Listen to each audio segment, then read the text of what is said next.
दूसरे क्वेश्चन को करेंगे यानी 510 और 92 के एचसीएफ निकालेंगे और एचसीएफ को निकालेंगे और इसमें भी हमें इसी तरह से करना है।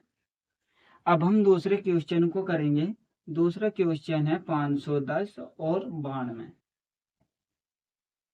92। सबसे पहले हम 510 के गुणनखंड करेंगे और दूसरे नंबर पर 92 के गुणनखंड करेंगे। 510 को हम यहाँ पर लिखेंगे। 510 को हम सबसे छोटी अभाज्य संख्या से भाग करेंगे। 2 से भाग करेंगे 510 को। 2 दूनी 4 हो जाएगा। 5 में से 4 को घटाएंगे तो 1 आएगा, ऊपर से 1 को उतार लेंगे, 2 पंजे 10 हो जाएगा। 11 में से 10 को घटाएंगे तो 1 आएगा, ऊपर से 0 को उतार लेंगे, 2 पंजे 10 हो जाएगा। 10 में से 10 को घटाएंगे तो 0 आएगा। जब हमने 2 से भाग किया तो ये पूरी संख्या पूरी भाग हो गई। तो हम क्या करेंगे, 2 को 510 के सामने लिख देंगे और जो हमारा आंसर आया 255 उसको नीचे लिख देंगे। अब हमें दोबारा फिर से 255 को 2 से ही भाग करके देखना है। 255 को भाग करना है 2 से। 2 एकम 2 हो जाएगा। 2 में से 2 को घटाएंगे तो 0 आएगी, ऊपर से 5 को उतार लेंगे, 2 दूनी 4 हो जाएगा। 5 में से 4 को घटाएंगे तो 1 आएगा, ऊपर से 5 को उतार लेंगे, 2 सते 14 हो जाएगा। 15 में से जब हम 14 को घटाएंगे तो 1 आएगा, यानी कि यहाँ पर शेषफल बच चुका है। तो हम क्या करेंगे, 255 को 2 से बड़ी अभाज्य संख्या से भाग करके देखेंगे कि वो संख्या पूरी भाग हो जाती है या नहीं। तो 2 से बड़ी अभाज्य संख्या होती है 3। तो अब हम 3 से भाग करेंगे 255 को। ठीक है, 3 8 24, 24 हो जाएगा। 25 में से जब हम 24 को घटाएंगे तो 1 आएगा, ऊपर से 5 को उतार लेंगे, 3 पंजे 15 हो जाएगा। 15 में से 15 को घटाएंगे तो 0 आएगा, जिससे हमने भाग किया 3 से। 3 को हम यहाँ पर लिख देंगे 255 के सामने और जो हमारा आंसर आया उसको नीचे लिख देंगे 85। ठीक है, अब हमें 85 को दोबारा फिर से 3 से ही भाग करके देखना है। 3 से भाग करेंगे 85 को, ये हो जाएगा 3 दूनी 6। 8 में से 6 को घटाएंगे तो 2 आएगा, ऊपर से 5 को उतार लेंगे, 3 8 24 हो जाएगा। 25 में से 24 को घटाएंगे तो 1 आएगा। यहाँ पर शेषफल बच चुका है। तो अब हमें क्या करना है, 3 से बड़ी अभाज्य संख्या यानी 5 से 85 को भाग करके देखना है। 5 से भाग करना है 85 को, ये हो जाएगा 5 एकम 5। 8 में से 5 को घटाएंगे तो 3 आएगा, ऊपर से 5 को उतार लेंगे, 5 सत्ते 35 हो जाएगा। और 35 में से 35 को घटाएंगे तो 0 आएगा, जिससे हमने भाग किया इसको लिखेंगे हम 85 के सामने और जो हमारा आंसर आया उसको लिख देंगे नीचे। अब हम क्या करेंगे, 17 एक अभाज्य संख्या है तो हम 17 को 17 से ही भाग करेंगे और यहाँ पर 1 आ जाएगा। इनको गुणा के रूप में लिखेंगे, 2 गुणा 3 गुणा 5 गुणा 17 हो जाएगा। अब हमें 92 के गुणनखंड करने हैं।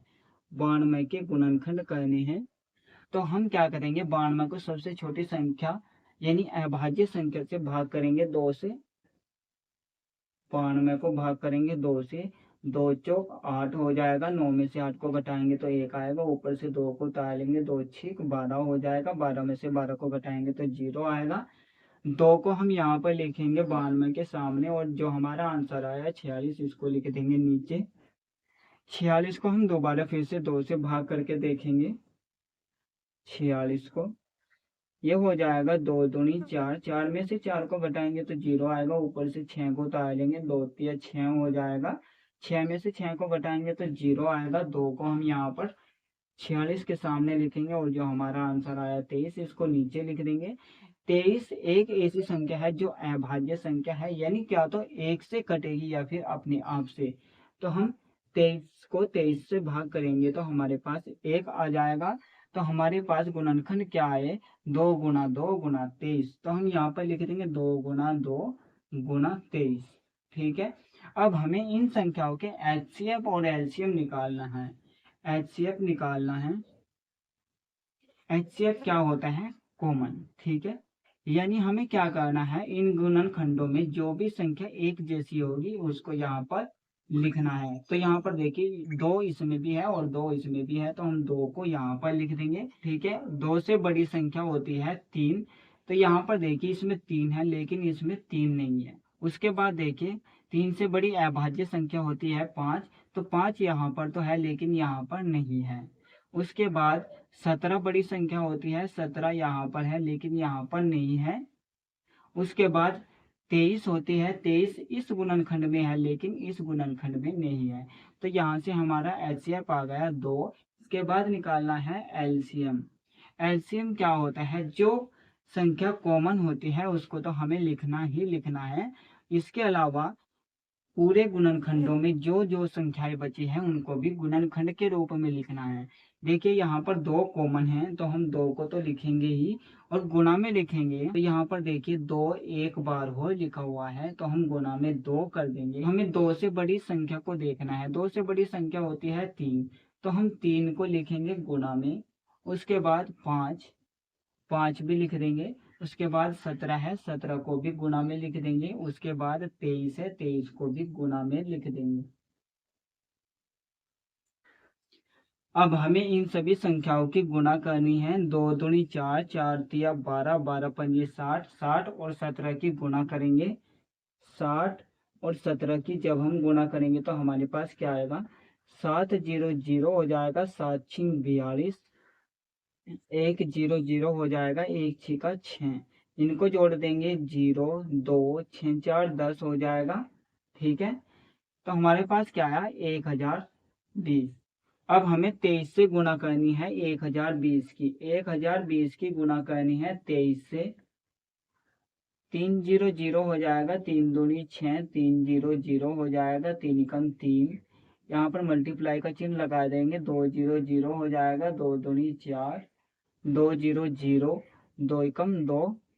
इनको जोड़ देंगे 0 हो जाएगा, 6 4, ये हो जाएगा 3 2। यानी हमारे पास क्या आया 23,460। तो हम यहाँ पर लिख देंगे 23,460। ठीक है, अब हमें क्या करना है, इन संख्याओं की मल्टीप्लाई करनी है और एचसीएफ और एलसीएम की मल्टीप्लाई करनी है और देखना है कि यह बराबर आते हैं या नहीं। अब हमें जांच करनी है तो यहाँ पर लिखेंगे जांच। इसमें क्या करना है, जो 2 संख्याएं दे रखी है 510 और 92, इन दोनों को गुणा के रूप में लिखना है। 510 गुणा 92 और बराबर करना है एचसीएफ गुणा एलसीएम। एचसीएफ हमारे पास आया 2 और गुणा एलसीएम हमारे पास क्या आया 23,460। 23,460 को यहाँ पर लिख देंगे।